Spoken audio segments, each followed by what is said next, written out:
안녕하세요. DB성형외과의 디테일러 혹동비 원장입니다. 이번 영상의 주제는 심한 안검하수 교정인데요. 중증 안검하수 교정이라고도 하죠. 쉽게 말해서 눈이 굉장히 졸려 보이는 분들을 수술로 고쳐드리는 그런 내용이 되겠어요. 바로 이제 이 안검하수 교정을 이제 우리 성형외과 의원에서는 눈매 교정이라고 바꿔서 표현을 하는데, 그 이유는 안검하수가 있는 건 사실이지만 보험 적용이 되는 경우는 굉장히 드물기 때문이에요. 의료보험 적용 기준을 보면은 눈동자가 반 정도 가려져 있을 정도로 심해야 의료보험을 해준다라고 되어 있는데, 그런 사람은 성인까지 수술 없이 성장할 수 없어요. 그런 사람은 대부분 청소년기 소아 때 뭔가 대학병원 안과 또는 성형외과에서 수술을 받을 만한 그런 심한 경우고요.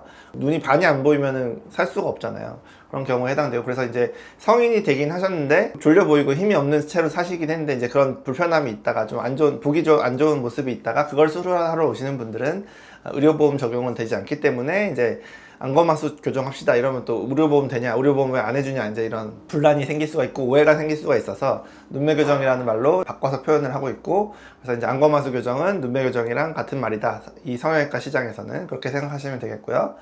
저는 이제 이 눈매 교정, 안검하수 교정이 이제 눈 수술의 꽃이라고 생각해요. 왜냐면 가장 많이 하는 수술은 쌍꺼풀 수술이라고 해서 쌍수 그러잖아요. 눈의 가장 보편적인 수술이라고 생각하는 건 맞지만, 그건 이제 뭐 안검하수가 없는 그런 사람들을 쌍꺼풀 수술만 하기도 하고 뭐 비절개로 하기도 하고 하니까 쌍수가 이제 가장 보편적인 수술은 맞지만, 거기서는 사실 그렇게 실력 차이가 많이 날 수 없어요. 각자에 맞는 적절한 디자인을 정해드리고 상의해야 하고 그거를 실현해드리고 하는 부분은 있지만, 거기서 이제 엄청난 실력 차이가 날 수는 없는데, 바로 이 안검하수 교정, 눈매 교정에서는 실력 차이가 많이 나게 돼 있어요. 눈 안에서 하는 수술이 기법이고, 그 다음에 눈 뜨는 근육을 조작하는 기법이기 때문에 그거를 어떻게 어떤 방법으로 어느 수준까지 하느냐는 굉장히 이제 수준 차이가 많이 나게 돼 있거든요. 그래서 이제 이 중증 안검하수, 심하게 졸려 보이는 눈을 얼마나 잘 고치느냐가 바로 이제 눈 성형을 하는 사람들 사이에서는 실력이라고 보죠. 정말 수준이라고 생각하고, 그래서 이런 부분을 아예 안 하려고 하는, 눈 수술하는 분들 중에도 쌍꺼풀 수술만 하려고 하고 이런 심한 안검하수 교정 또는 눈매 교정을 안 하려고 하는 분들도 많고, 귀찮아하거나 어려워하는 분들도 많죠. 하지만 이제 재수술 또는 어떤 이런 환자들도 분명히 있잖아요. 심하게 졸려 보이는 분들도 만나게 되는데, 그런 분들 눈매 교정을 하면서 하는 것과 제대로 하면서 쌍꺼풀 수술을 하는 것과 그냥 쌍꺼풀 수술만 위주로 하는 것은 결과의 차이에서 많은 차이가 나게 되죠. 그래서 특히나 재수술에서는 첫 수술에서 쌍꺼풀 수술만 했더니 눈이 여전히 졸려 보이고 별로인 결과더라. 그럼 그거는 눈매 교정을 제대로 안 한 경우가 대부분이란 말이에요. 그래서 이제 제가 오늘 그런 심한 안검하수를 가진 분들, 중증 안검하수 교정을 제가 눈매 교정을 해서 또렷하게 해드린 분들 보여드릴 거고, 수술한 지 얼마 안 된 사진부터 수술한 지 좀 오래된 장기 경과 사진까지 보여드리면서 그 정도까지 눈매 교정 효과를 낼 수 있다, 심한 안검하수를 가진 분들께 도움이 되시길 바라면서 한번 케이스 보도록 할게요. 자, 첫 번째는 첫 수술, 그러니까 재수술이 아닌 원래 눈이 이렇게 잘 안 떠지는 분이 오셨는데, 그러니까 본인이 이미 쌍꺼풀이 있잖아요. 있는데 눈이 별로 예쁘지 않죠. 졸려 보이고 굉장히 심한 안검하수가 있죠. 그러니까 그런 경우니까 이건 쌍꺼풀 수술한다고 해결될 일이 아닌 거를 누구나 알 수 있는 경우잖아요. 그래서 절개법으로 눈매 교정을 해야만 눈이 또렷해질 수 있는 그런 경우에 해당되고, 워낙에 심하셔서 거의 눈이 오른쪽은 반밖에 안 보이는 거의 심한 경우에 해당되죠. 그래서 이제 교정에 한계는 있었죠. 아주 또렷한 사람을 만들 수는 없어요, 이런 사람을. 그러면 눈이 또 안 감기는 문제가 생길 수 있기 때문에 최대한 아무튼 눈매 교정을 해서 훨씬 더 좀 또렷해지게, 그래서 아주 졸려 보이진 않게끔 최대한 교정을 해드렸던 분이고, 그 다음 첫 수술 케이스였고요. 다음 분들부터는 이제 재수술 케이스인데, 첫 수술에 이제 쌍꺼풀 수술을 했어요. 그래서 했는데 쌍꺼풀은 예쁘게 생겼죠. 적당한 높이에 생겼는데 이제 눈이 졸려 보이는 게 해결되지 않았다. 이걸 이제 비절개로 하다 보니까 전혀 이게 해결이 안 된 거죠. 그래서 절개 재수술을 해야겠다라고 하셔서 이제 다시 오신 거고, 절개 눈매 교정을 재수술을 해가지고 눈을 또렷하게 수술 후 5일째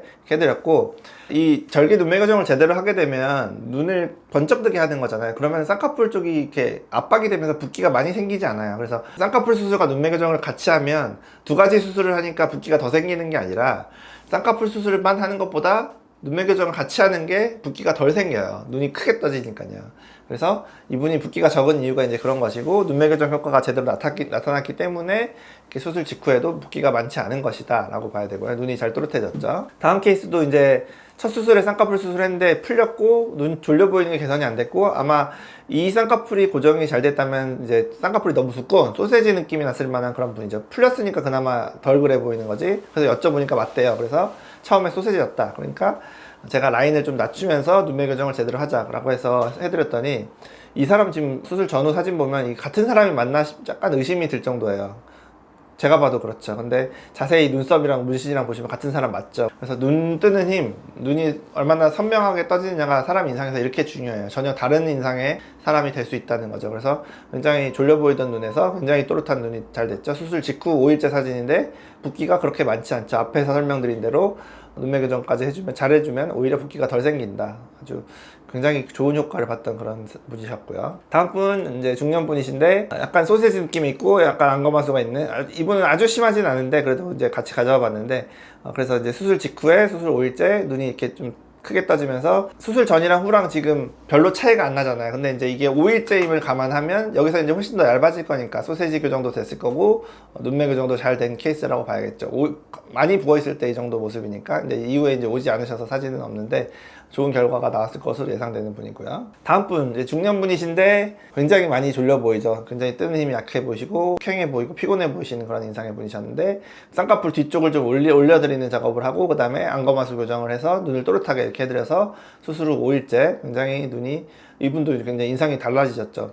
안광 있잖아요. 흑자에 이렇게 빛이 반사되는 안광이 이 수술 전에는 없죠. 눈을 가리고 있으니까 안광이 반사될 수가 없는데 수술 후에는 그게 이제 생기면서 굉장히 또렷한 인상, 다른 사람이 된 것 같은 그런 효과를 얻으셨던 분이죠.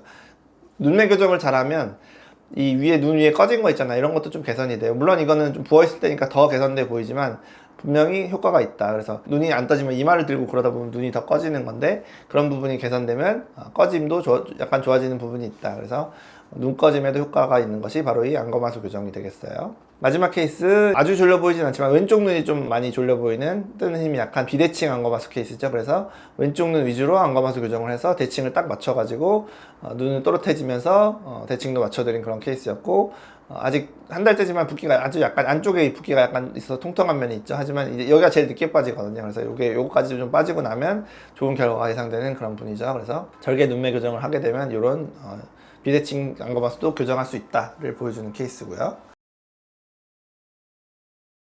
그래서 뭐 서론부터 제가 케이스까지 다 말씀드린 것 같은데, 이 눈매 교정 이제 어려운 수술이에요. 제가 이제 뭐 잘하고 이제 뭐 제 전문 분야라고 자부하고 있지만 쉽지는 않아요. 굉장히 어려운 부분이고 수술을 할 때 굉장히 집중력을 요하고 사람마다 굉장히 다르게 해드려야 되는 부분, 눈이 안 감기는 문제도 고려해야 되고 뭐 이런 여러 가지를 굉장히 고려해야 되는, 정답이 없는, 답이 없는 그런 분야예요.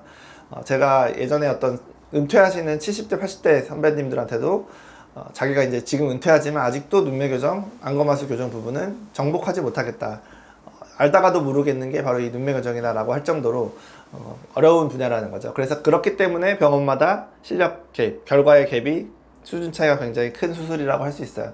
쌍꺼풀 수술은 하다 보면 큰 차이가 나지 않지만 이 부분에서 저는 결과의 차이가 난다고 생각하거든요. 특히나 재수술에서는. 그래서 이런 뭐 안검하수를 고치고 싶은 분들, 졸려 보이는 문제, 첫 수술을 했는데 이런 부분이 교정이 안 돼서 재수술이 필요하신 분들께 도움이 되셨길 바랍니다. 지금까지 DB성형외과의 국동비 원장이었습니다. 감사합니다.